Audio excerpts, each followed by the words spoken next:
We'll invest $40 million over 6 years to build a new wellness centre.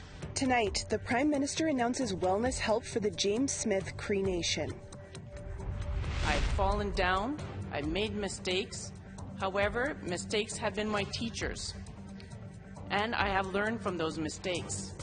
An Abenaki woman, Michelle Obonsawin, is sworn in as Canada's first Indigenous Supreme Court Justice.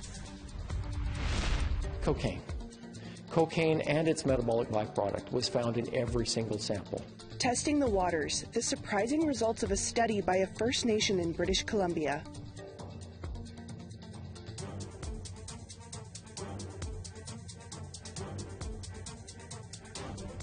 Good evening and welcome to APTN National News. I'm Savannah Kelly.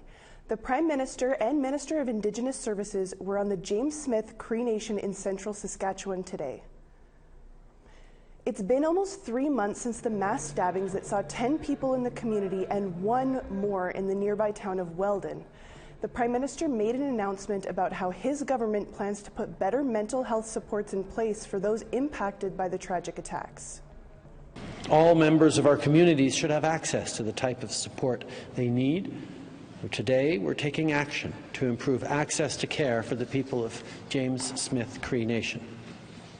We'll invest $40 million over 6 years to build a new wellness centre here in the community and to repurpose the existing Saquatamo Lodge to address immediate needs.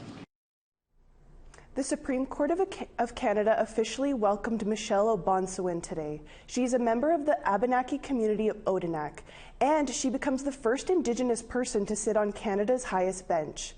Here's Annette Francis with more from this morning's ceremony in Ottawa. And with the signing of the ceremonial rulebook, Justice Obonsawin took her seat on the Supreme Court of Canada bench. Chief Justice Richard Wagner made the opening remarks. You mentioned during the Parliamentary Committee's question and answer session that a high school guidance teacher once told you that a legal career would be out of your reach. You responded, "You just watch me." I hope your story of persisting in the face of doubt will encourage students listening to today's ceremony to follow their dreams also. And like you, I hope they put their talents towards helping others and making this great country even better. Today's ceremony brought together members of the court, family, and friends. The treasurer of the Law Society of Ontario said Obonsawin's lived experiences will enhance the quality of justice and public confidence. And as you take on this appointment, we are also reminded that you come to us as a Francophone, a woman, and an Indigenous person. It is the depth of these diverse lived experiences that makes your appointment so meaningful, and so meaningful to many. The spectrum of experience on the bench of our highest court is deeply important. Obonsawin offered some advice to youth. I've fallen down, I've made mistakes. However, mistakes have been my teachers, and I have learned from those mistakes. I have always gotten up and continued, at times with trepidation, but always moving forward. Our actions are reflections of ourselves. We must be proud of who we are and of our uniqueness. I have a lot of people to thank. I did not get to this court on my own. She had to hold back tears when she thanked her biggest supporter along her journey, her husband, Pierre. I'm sorry, for those who don't know, I'm very emotional.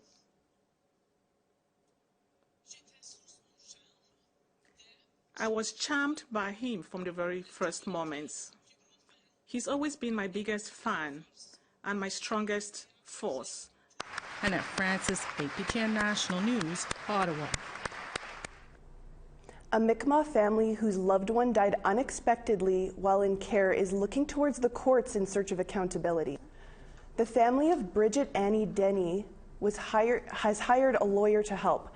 Danny, 65, of the Eskasoni First Nation, was a mother of 5 and had 15 grandchildren. She unexpectedly died in January 2021 while in care at the Cape Breton Regional Hospital. She was admitted the night before for complications due to diabetes. Lawyer Alyssa Lombard of the El Sibuktuk First Nation is examining legal options for the family. A recent provincial investigation found that the hospital failed to provide adequate care, and the Nova Scotia College of Physicians and Surgeons is conducting an internal review. It's an important case if it's anyone that's going without in that kind of vulnerable circumstance. But when we look at an elder, a residential school survivor, and also a fluent speaker of the Mi'kmaq language, who was very clearly a matriarch in her family, it then no longer becomes a question of choice. It's a question of obligation and responsibility. We need to take a short break. Coming up, a study by a First Nation in BC examining the local river system has turned up some unexpected results.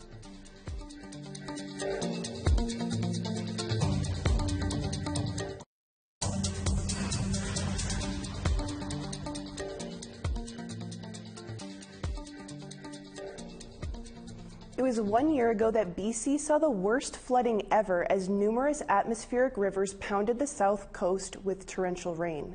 Now, a new study conducted by the Sumas First Nation about the contaminants of that floodwater is raising some eyebrows. APTN's Tina House has this story. This is what the Whatcom exit off Highway 1, just outside of Abbotsford, BC, looks like today. But 1 year ago, this is what it looked like. Completely underwater. The Sumas Valley was once the Great Sumas Lake before it was drained and became one of the most fertile lands in all of BC. And when the storms hit, the water rose to 10 feet in some places. Large-scale rescue operations took place to save farm animals and properties. The Army was eventually brought in to prep for surging waters in many First Nations communities.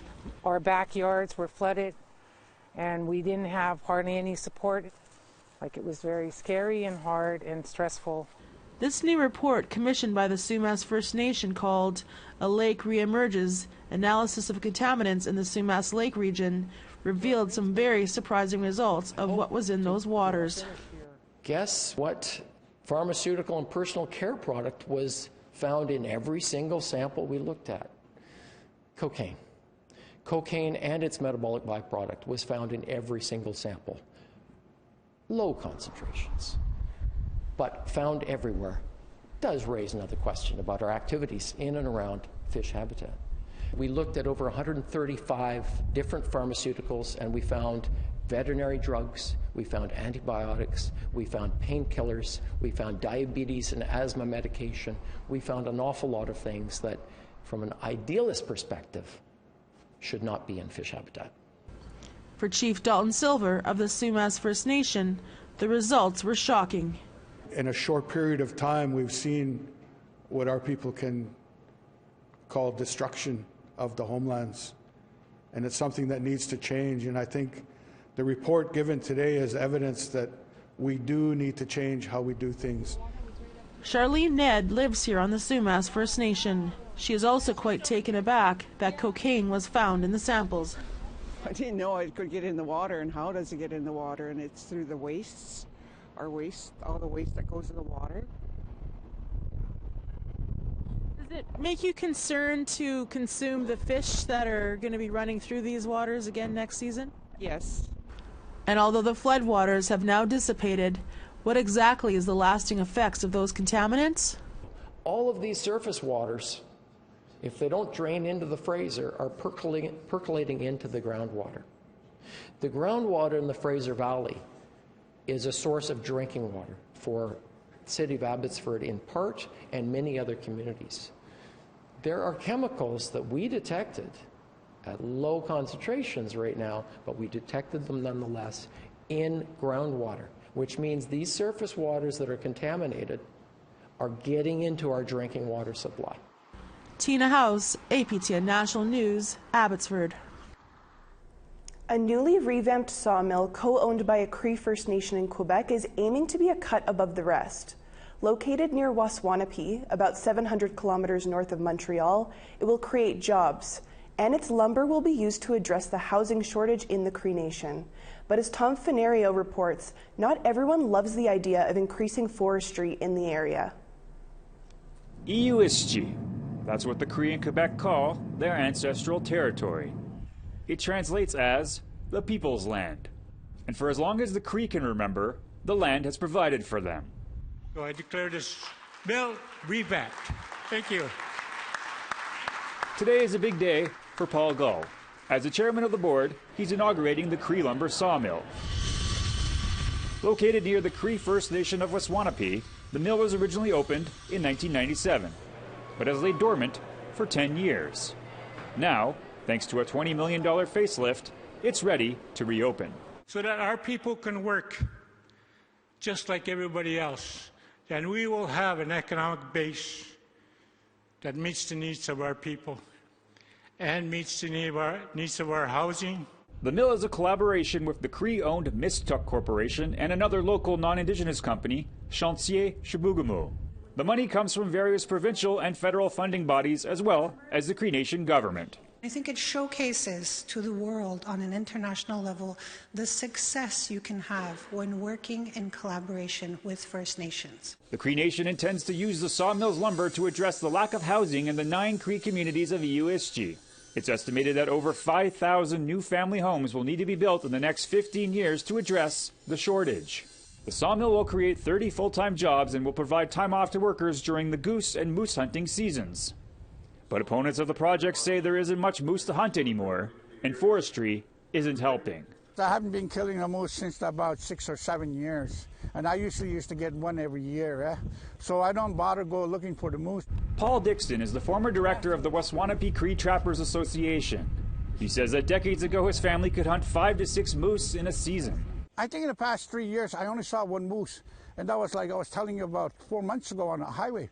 In October, the Cree Nation government and Quebec agreed to put a halt to moose sport hunting in the area surrounding Waswanipi due to the declining moose population. One of the priorities for Cree Nation is to ensure that our development is not only beneficial to creating employment in the territory, but also respectful of the Cree way of life. The Cree Nation and Mistuk Corporation say that tallymen, the title given to the people who take care of their family trap lines, will be consulted about when and where they can cut lumber. The reality now is we have to give something back to the youth, because we're not all going to be hunters, fishers, and trappers. We can't fit in there. We can't all go back. But we can have something that can sustain our community. Sustaining our community for future generations. Almost a whole community, over close to 2,000, used to trap lines. So we're not all going to be sawmill workers, put it that way. I can have that argument too. Hey, we can't be all sawmill workers. The Cree Lumber Mill is currently hiring and expects to be fully operational by early 2023. Tom Fenario, APTN National News, near Waswanipi Cree First Nation, Quebec. The Métis Nation Saskatchewan is rejecting the Saskatchewan First Act proposed by Premier Scott Moe. The act would give the provincial government exclusive jurisdiction over natural resources. Tracy Leclerc is vice president of the MNS. She spoke to Daryl Stranger earlier. Michelle, thanks so much for joining us today. What is it about the Saskatchewan First Act that the MNS so strongly objects to? Well, the Saskatchewan First Act, as you're probably aware, deals with lands and resources. And really it's saying Saskatchewan has all rights to lands, resources, and those sorts of things. Doesn't mention Métis Nation or any First Nation in Saskatchewan around our inherent right under Section 35. Obviously, we've been on that land since long before Confederation. Saskatchewan entered Confederation and have, we practice our harvesting rights, all of those sorts of things. We have a land claim in Northwest Saskatchewan that is still unresolved. So we wholly object to the entire Saskatchewan Act. Now, your membership weighed in recently as well, right? So what was the result of that? Well, our Legislative Assembly, which is made up of our presidents, community presidents, we had the Legislative Assembly over the weekend, and they wholly rejected through a resolution both the Saskatchewan First Act, as well as something connected to that is the sale of Crown lands, because that's also impacting our Section 35 rights in Saskatchewan. Now, Michelle, with similar legislation being proposed in Alberta, do you think there's a move now to limit inherent Indigenous rights? Absolutely. And there has been in Saskatchewan, especially with Métis people and with First Nations people. I was reading an article the other day where, that community's rights were being infringed upon around the whole issue of duty to consult. Saskatchewan is one of the only provinces in Canada that doesn't respect Indigenous Section 35 rights around duty to consult, harvesting, you name it. So I think that there's going to be a pushback both in Saskatchewan by Indigenous people as well as in Alberta. And lastly, before we let you go, Michelle, what are your next steps and the MNS's next steps as well? So our next steps are we have the Saskatchewan Act into our legal councils, starting to really dig deep into whether or not it's constitutional. I mean, it obviously infringes upon our constitutional rights, but is it constitutional? I guess I would go back to the issue around when Quebec looked at separating, there was a constitutional question that went to the Supreme Court. So we're looking at the constitutionality of the Sask First Act, and I'm sure we'll probably be talking again. We're certainly not going to stand by and allow the province of Saskatchewan to trample on our inherent rights. All right, we'll have to leave it there. Michelle, certainly appreciate you coming on our show and giving us a few minutes of your time. Thanks so much, Daryl. And that was Métis Nation Saskatchewan Vice President Michelle Leclerc. We need to step aside for one more short break. Still ahead, a Franco-Metis musician's newest single honors Métis resistance at Batoche in 1885.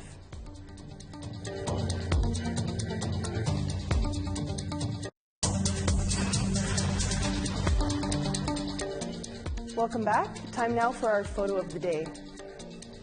This was sent in by Glenn Seaton. Glenn didn't mention when this was taken or where, but we guess it's a few weeks ago, and the view sure seems quiet and calm. Thanks for sharing, Glenn. We want to see your photos and hear all about them. Send your photos and info to share@aptn.ca. Now let's take a look at tomorrow's weather forecast. Starting on the east coast, we've got 4 degrees and rain in Charlottetown, 0 degrees in Fredericton, but sunshine there. Kuujjuaq, we've got snow, -5 degrees. Le Grand River, we've got mostly sunny, -9. Val-d'Or, you're going to see some sunshine, a little bit of clouds, -2. Montreal, 0 degrees, mostly sunny. Toronto, mix of sun and clouds, 7 degrees there. Sault Ste. Marie, you're going to see some snow, but 7 degrees. Kapuskasing, 0 degrees and snow there. Thunder Bay, mostly sunny, 6 degrees. Churchill, you're going to see a lot of snow there, -6 degrees. Norway House, snowy as well, -4. Gimli, -4 and snowy. And Dauphin, you're going to see some snow as well, -11. Yorkton, also a lot of snow there, -16. Saskatoon, much the same at -15. Stony Rapids, snowy and very brisk at -24. La Ronge, -17, snow there as well. -20 degrees and snow in Fort Chip. Fort McMurray, snow there as well, -18. Medicine Hat, -14 and snow. Red Deer, snowy there as well, -19. Over to BC, we've got -9 in Kamloops with snow. Campbell River, mix of snow and rain, 0 degrees. Fort Nelson, you're going to see some sunshine, but -21 degrees. Smithers, snowy, -9. Rock River, mostly sunny at -28. Mayo, -17, also mostly sunny there. Yellowknife, -28, mostly sunny there. Wrigley, also -28, mostly sunny. Paulituck, -20, sunshine there. And Nuvik, you're going to see some sun as well at -22. Baker Lake, -33 and mostly sunny. Whale Cove, -35, sunshine there. Clyde River, snowy and -28, and Agulik, -31, but mostly sunny.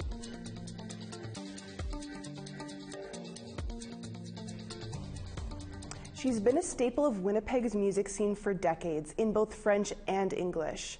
Franco-Metis musician Andrina Turen has been part of a Juno Award-winning band and toured with prolific musicians. Now she's preparing her first solo album. Amelia Fournier has more on her journey.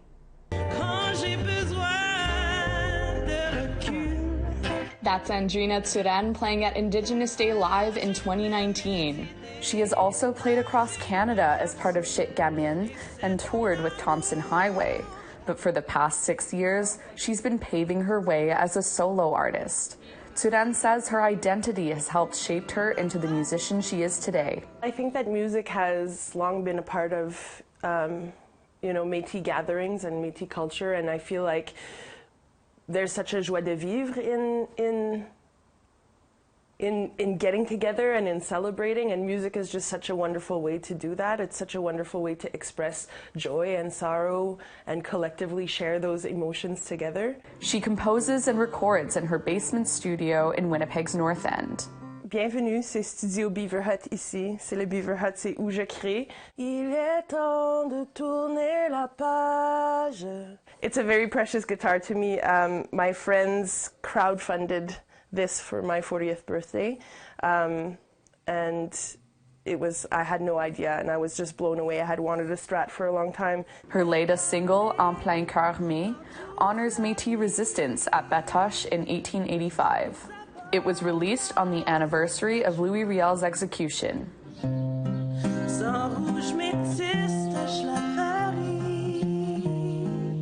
Turen says music was integral to her Franco-Metis upbringing. Je pense que mes premiers débuts, c'était vraiment familial, puis avec les amis de la famille autour du feu. C'est là que j'ai appris, je pense, à faire des harmonies, puis la joie de la musique. J'ai toujours su que je voulais le faire. Next year, Turen plans to release both a bilingual album to reflect her whole identity as a singer-songwriter and a francophone album to add to Manitoba's francophone cultural tapestry. La raison que j'ai choisi de faire un hippie francophone, c'est que j'ai beaucoup d'amis qui ont des enfants, et puis on sait que c'est un défi quand même de vivre uniquement en français ici. Alors je voulais vraiment créer quelque chose qui permettrait la transmission de la langue, mais aussi la célébration de la langue. No matter where her music takes her, Turen says she'll always find her way back home. Je suis fière d'où je viens, puis des communautés dans lesquelles j'ai grandi. Alors, je pense que je pourrais jamais vraiment séparer l'un de l'autre parce que c'est ça qui m'inspire dans la vie, vraiment. Je tourne à droite et tu tournes à gauche. Amelia Fournier, APTN National News, Winnipeg. Well, that's all the time we have for your Monday news, but for news anytime, visit our website at aptnnews.ca. I'm Savannah Kelly. Thank you for joining us. Take care and have a good night.